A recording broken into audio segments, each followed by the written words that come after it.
Оқиға диктордың дауыс беруімен басталады. Ол адамдар интернетте қалағанын айта алатынын түсіндіреді. Сондықтан ол 22 жасында өлім жазасына кесілгенін айтады. Ол жаңалықтардың тақырыбы оны Tall Hot Blonde деп аталатын қызбен киберсекс арқылы өлтірілгенін хабарлағанын айтады. Оқиға Томас Монтгомеридің өтірігінен басталады. Диктор онымен Буффало маңындағы зауытта жұмыс істеген кезде танысқанын айтады. Ол Монтгомеридің жұмыста оған жол көрсеткенін және оны өз отбасына қабылдағанын түсіндіреді. Диктор өзін Брайан Барретт деп таныстырады. Ол мұғалім болу үшін оқып жүріп, жұмыс істегенін айтады. Келесі кадрда Томас Монтгомеридің өзі көрсетіледі.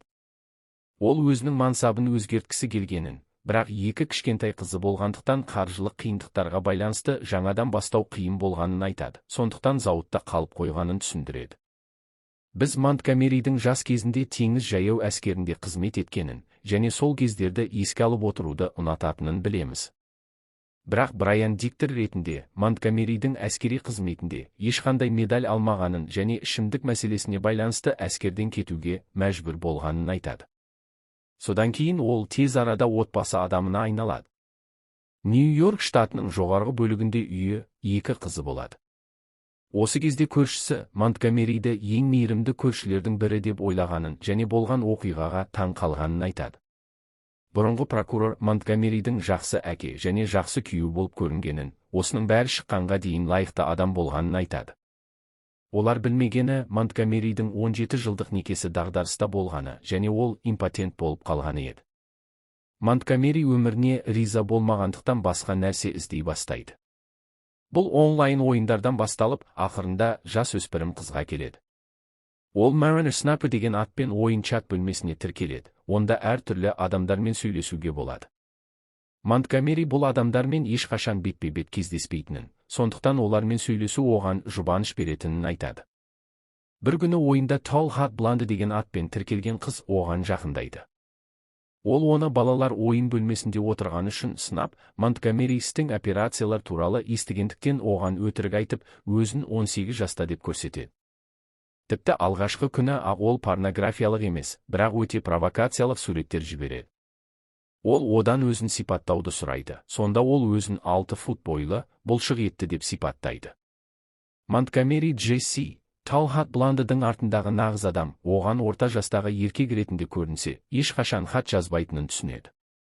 Сондықтан ол өзін жас, тартымды теңіз жаяу әскері етіп көрсетіп, Томми деген жалған есім жасайды. Содан кейін ол өтірік әңгімелер айтады. Мысалы, анасының махаббатын ешқашан сезінбегені туралы.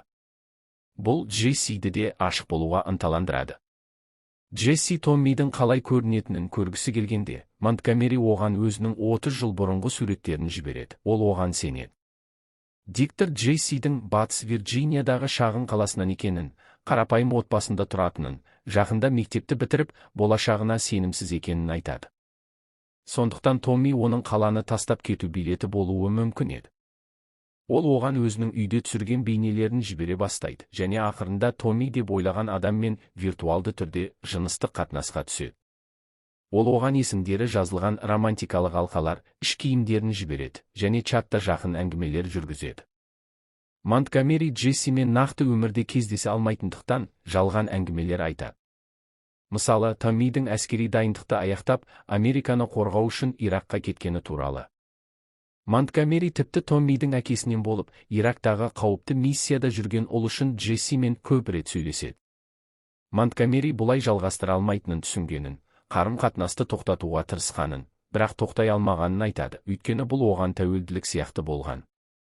Қарым-қатынас 6 айға созылған соң ол Ирактан оралғанда үйленуді ұсынады. Монтгомери сол кезде ол жас қыз екенін, басқа біреуді тауып, ауырмайтынын ойлағанын айтады. Ол мұның бәрі оны қайтадан бала кезіндегідей, шынымен бақытты болған кезіндегідей сезіндіргенін айтады. Істер өскен сайын Монтгомери қиял мен шындықтың шекарасынан өтеді. Сондықтан жұмыста жасырған таңғаларлық жазба жазады. Онда 2006 жылдың 2 қаңтарында 47 жасар Томас Монтгомери өмір сүруді тоқтатады да, орнына 18 жасар, соғыста жараланған теңіз жаяу әскері келеді делінген. Жазбада оның қалтасында 2,5 миллион доллар бары, ол қызыл шашты Харрисон Фордқа ұқсас әдемі екені, жыныс мүшесінің өлшемі және ол енді импотент болмайтыны айтылған. Монтгомери трансформация қашан болатынын ойлап, дайындалуға тырысады. Бірақ ол әлем құлауға шақ қалған еді, өйткені Монтгомеридің әйелі Синди біраз уақыттан бері күдікті болып жүрген. Монтгомери не істеп жүргені үшін сезінген кінәсі оны жеп жатқанын, тіпті барлық стресс салдарынан жүрек талмасы болғанын айтады. Бір күні Синди Джесси жіберген сылтақты тауып, ішіндегі қызыл трусикасының бәріне түсінік береді. Монтгомери әйелі оны бетпе-бет айыптағанын, 18 жасар қызға мұндай істемеу керектігін айтқанын айтады. Синди қатты күйзеліп, ажырасқысы келеді, бірақ одан бұрын Джессиге хат жібереді, отбасылық суретін қоса беріп, бүкіл жағдайды түсіндіреді. Джесси мұнан қатты есеңгіреп, Монтгомериден неге мұны істегенін сұрайды, бірақ ол жауап бере алмайды. Монтгомери кем дегенде шындық шыққанына жеңілдегенін, енді ауыртпалықты көтермейтінін айтады. Келесі кезекте диктор Брайан осы жерде ол мен Джесси байланысқанын айтады. Ол Монтгомеримен және Джессимен онлайн ойындар ойнағанын, Джесси оның Бифкек деген атын есіне сақтағанын айтады. Сосын ол одан Монтгомери туралы көбірек білу үшін хабарласады, өйткені олар бірге жұмыс істейтінін білетін. Брайан оған өкініп, жұбатқанын, содан кейін жақын достыққа, кейін қарым-қатынасқа айналғанын айтады. Ол да оған провокациялық суреттер жібере бастайды, интернетте жақын әңгімелер жүргізеді. Бірақ Брайан білмегені, Джесси Монтгомериге өтірік айтқаны үшін әлі де ашуланып жүргені, және олардың қарым-қатынасын оны ренжіту үшін пайдаланып жүргені еді. Монтгомери Джесси онымен қайта сөйлесе бастағанын, Брайанмен қарым-қатынасын мақтанғанын, және олардың жастастарына жақын екенін айтқанын айтады. Брайан диктор ретінде Джесси оны Монтгомериге кек алу үшін пайдаланғанын, оның қысымымен Брайан онлайнға шығып, Монтгомериді лузер және жыртқыш деп мазақтағанын айтады. Монтгомери осыдан кейін ойындардан уақытша шеттетіліп, Брайан зауыттағы әріптестеріне үлкен адамның Джессимен не істегенін айтып береді. Ақырында Монтгомери Брайанмен сөйлесуді тоқтатады, және екеуінен де оны жалғыз қалдыруларын сұрайды. Брайан да Джессидің ойындарынан шаршайды, бірақ ол оны Батыс Вирджинияға жеке кездесуге шақырады. Брайан жұмыста Батыс Вирджинияға Джессимен көңіл көтеруге баратынын айтпауы керек еді. Монтгомери мұны біліп қалады да Брайанға қорқыту хабарламаларын жібереді, балағат сөздер мен әдепсіз тіл қолданады. Ақырында Джесси де Брайанға ашуланып, қарым-қатынасты тоқтатады, өйткені ол тек онымен жатуға ғана ұмтылғанын айтады. Брайан онымен ешқашан жеке кездеспейді. Ажырасқаннан кейін Джесси қайтадан Монтгомериге оралады. Ол оны қорлаған үшін әлі де ашуланып тұрған еді, бірақ Джесси Томми картасын ойнап, оның иллюзиясын қайта тірілтіп, оны жеңіп алады. Татуласқанына қарамастан, Монтгомери Брайанға әлі де өте ашуланып, жас жігітті жек көреді. Ол Джессиге жұмыста Брайанды өлтіруге шақ қалған оқиғаны да айтады. Монтгомери мен Джесси бар уақыттарын бір-бірімен лас сөйлесуге жұмсайды, бірақ соған қарамастан ол интернетте басқа жігіттермен флирт жасап, ойын ойнауды ұнатады, бұл оны қатты күйзелтеді.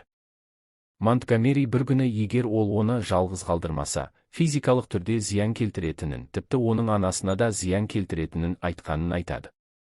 Монтгомери Джессидің анасымен де сөйлескенін, ол одан Джессиден аулақ болуды сұрағанын, содан кейін біраз уақыт сөйлеспегенін айтады. Бірақ Джесси қайтадан оған оралып, анасы білмей қарым-қатынасты жалғастыруға болатынын ұсынады. Олар қайта сөйлесе бастайды. Оның ойындары Монтгомериді ақырында есінен айырады. Содан кейін Джесси тағы да Брайанға хабарласып, онымен сөйлесе бастайды. Монтгомери оның MySpace парағында Брайанды көргенде тозақ басталады. Ол ешқашан болмағандай ашуланады. Келесі Джесси Брайанға Монтгомери өте ашуланып тұрғанын, оған зиян келтіруі мүмкін екенін хабарлап, абай болуын сұрайды. Монтгомери Джессиді де қорқытқандықтан, ол қарым-қатынасты тағы да тоқтатып, оған соңғы қоштасуды айтады. Келесі күні бейсенбіде Монтгомери оған хат жаза береді, бірақ жауап алмайды. Бұл оны қатты ашуландырады. Содан кейін жұма күні түнде Брайан жұмыстан сағат 10-да шығып, артында тұрған жүк көлігіне барады. Сол кезде біреу артынан келіп, оны қатыгездікпен өлтіреді. Брайанның демалыс күндері жоспары болмағандықтан, оның денесі 2 күн бойы табылмайды. Келесі детектив сол таңертең Брайанның жүк көлігіне жақындағанын, онда 3 оқ тесігі барын айтады. Брайан жүргізуші орындығында отырған, мойнында үлкен тесік, жүк көлігінің алдыңғы жағы қанға боялған. Прокурор Брайан өте жас, бақытты бала болғанын, олардың арасындағы келіспеушілікке қарамастан, Монтгомери оған мұндай нәрсе істейді деп ешқашан ойламағанын айтады. Осы кезде диктор Брайан егер ол тірі болса, отбасына 3 нәрсе айтқысы келетінін айтады. Оларға не болып жатқанын айтпаған үшін кешірім сұраймын, мен азап шекпедім, және одан кейін не болғанын білмегеніме қуаныштымын. Брайанның өліміне қатысты тергеу тез арада Монтгомериге бағытталады, бірақ оны бірден таба алмайды. Олар оның Джессиге бара жатқанынан қорқады, сондықтан Батыс Вирджиния полициясы бірден оның үйіне жіберіледі. Келесі офицер үйге келгендерін, әйелмен сөйлескендерін, оның Джесси екенін сұрағанын айтады. Әйел жоқ деп, қызы Джесси басқа қалада тұратынын айтады. Офицер Джессидің нөмірін сұрап, қауіп туралы ескерткісі келеді, бірақ әйел нөмірі жоқ екенін, өте қобалжып тұрғанын айтады. Таңғаларлық бұрылыста әйел жылап, өзі Джесси екенін мойындайды. Ол интернетте қызының атын пайдаланған. Мұнда нағыз Джесси Монтгомеримен де, Брайанмен де бірде-бір сөз жазбағаны ашылады. Бәрі орта жастағы анасы Мэри Шиллердің қолынан келген. Ол Джессидің суреттерін, іш киімдерін жіберіп, ер адамдармен жақын әңгімелер жүргізген. Монтгомери сияқты ол да өзін 18 жасар қыз деп ойлап, өз қызын жем ретінде пайдаланған. Диктор Мэри Шиллер полицияға Монтгомери оны Джесси деп ойлап, оның жігітін оңай жоюға болатынын айтқанын хабарлайды. Бірақ полиция Монтгомериді сұраққа алғанда ол ынтымақтаспай, ешкімді өлтірмегенін айтады. Ол мойындамағандықтан және куәгерлер болмағандықтан тергеу күшейтіледі. Монтгомеридің компьютері тәркіленіп, сарапшылар оның сақтаған мыңдаған хаттарын табады. Қылмыс орнында қалған шабдалының сүйегі Монтгомеридің дыңғысымен сәйкес келеді. Жүк көлігінің жанында қалған оқ-жатарда оған тиесілі. Қылмыстық қару табылмағандықтан Монтгомеридің үйін тінту кезінде қызықты нәрсе табылады. Прокурор Монтгомери әріптестеріне, егер қашанда біреуді өлтірсе, белгілі бір қаруды қолданатынын айтқанын айтады. Ол бір ескі әскери мылтық болатын. Қылмыс орындағы гильза дәл осы типтегі мылтыққа сәйкес келеді. Үйін тінту кезінде полиция Монтгомеридің Синдидің суретін тауып, фоннан дәл сол мылтық қорабы көрінеді. Полиция бүкіл жұмбақты жинағанда бәрі дәл келеді. Енді тергеушілерде Монтгомериге қарсы мықты айғақтар болады, және оны тұтқындайды. Ол әлі де Джессиді жасөспірім деп ойлайды, сондықтан тұтқындау кезінде оған нағыз сөйлескен әйелдің суретін көрсетеді. Монтгомери шындықты білгенде таң қалғанын, әйел рөлді өте жақсы ойнағанын, тамаша актриса екенін айтады. Барлығына қарамастан Монтгомери өлтіргенін мойындамайды, бірақ қатты күйзеліп, түрмеде өзін-өзі өлтіруге тырысады. Монтгомери камерада тамақ ішуді тоқтатып, салмағы 130 фунтқа дейін түскенін айтады. Бір күні басқа тұтқынның камерасынан ұйықтататын дәрі тауып, 25 ішіп, балаларының қолынан айырылып қалудан қорқып, өзін-өзі өлтіруге тырысады. Сондықтан Монтгомеридің адвокаты психикалық ауруды қорғау стратегиясын қарастырады, ал Монтгомери сотта алғысы келеді, өйткені оның алибиі бар деп мәлімдейді. Ол қылмыс кезінде үйде болғанын, әйелі мен қыздары растайтынын айтады. Бірақ Синди Монтгомери мұнда қатысқысы келмей, полицияға күйеуі сол түні үйде болмағанын айтады. Түрмеден қоңырау шалғанда Монтгомери қыздармен сөйлесіп, егер аналары куәгер болудан бас тартса, ол түрмеде қалады деп айтады. Ол оларды қатты сүйетінін айтады, қыздары да көз жасын ұстай алмай солай дейді. Кейін адвокаты Монтгомери қыздарын сотқа қатыстырғысы келмегенін айтады. Адвокат айғақтарға қарап, ақталудың мүмкін еместігін айтып, шығынды азайту керектігін айтады. Ақырында Монтгомери бірінші дәрежелі адам өлтіру бойынша кінәсін мойындап, сотта Брайанды 30 калибрлі қарумен 3 рет атқанын мойындайды. Монтгомериге 20 жыл бас бостандығынан айыру жазасы беріледі. Прокурор егер ол түрмеде жақсы мінез көрсетсе, 17 жылдан кейін босатылуы мүмкін екенін айтады. Кейін Брайанның ескерткіш тақтасымен соңғы суреті көрсетіледі. Оның ата-анасы да сұхбатқа шығып, егер осы жағдайға қатысқандардың біреуі ертерек хабарласқан болса, тіпті зауыттағы адамдар да бүкіл оқиғаның алдын алуға болар еді деп айтады. Брайанның әкесі өзіне кінә артады, газеттегі жұмыс туралы жарнаманы тапқан үшін және үйде компьютер болған үшін. Брайанның анасы Мэри Шиллердің әрекетіне таң қалып, біреудің өз баласының суретін ер адамдармен флирт үшін қалай пайдалана алатынын түсінбейді. Сонымен қатар біз Мэри Шиллердің бұл істе қылмыстық жауапқа тартылмағаны туралы білеміз. Бұл Брайанның ата-анасына өте өкінішті. Документальды топ оның бұрынғы күйеуі Тим Шиллермен сөйлеседі. Мэри өкінді ме деп сұрағанда Тим жоқ дейді. Ол Мэри Нью-Йоркке сот алдына куәгер ретінде барған кезде ғана бұл істі естігенін айтады. Бірақ тіпті сол кезде де ол толық шындықты айтпай, чатта психикалық тұрақты адаммен сөйлескенін айтқан. Тим қызы Джесси басқа адамдардан естіп, анасы туралы Google'дан іздеген кезде ғана толық шындықты білгенін айтады. Тим Джессидің қатты күйзелгенін, оны жұбату қиын болғанын айтады. Кейін нағыз Джессиді көреміз. Ол анасымен байланысты толық үзген. Ол анасы әлі күнге дейін кешірім сұрамағанын және не үшін мұны істегенін түсіндірмегенін айтады. Кейін біз жеке детективтің 5 айы және репортерлердің күтпеген келуі арқылы Мэри Шиллердің өз нұсқасын айтуға көндіргенін білеміз. Ол ата-анасының үйінде тұрып, камераларды ішке кіргізбейді, өйткені Монтгомери оның қалай көрінетінін білгісі келмейді. Не үшін істегенін сұрағанда ол тек жақсы ана болғысы келгенін, ешқандай зиян келтіргісі келмегенін айтады. Балалары өсіп күйеуі жұмыста жүргенде ол жалыққан және жалғыздыққа душар болған, сондықтан интернетте көңіл көтергісі келген. Мэри тіпті Монтгомеримен тек нағыз жасөспірім қыздардан аулақ ұстау үшін сөйлескенін ақтауға тырысады. Полиция Мэри Шиллердің компьютерін тәркілегенде өте мазасыз материалдар тапқан. Джессидің жүздеген суреттері, олардың көбі оның рұқсатынсыз түсірілген. Ең қорқыныштысы, ол бұл суреттерді Монтгомери мен Брайанға ғана емес, басқа да көптеген ер адамдарға жібергені. Кейін Мэридің ұлын көреміз. Ол да камераға сөйлеуден бас тартады.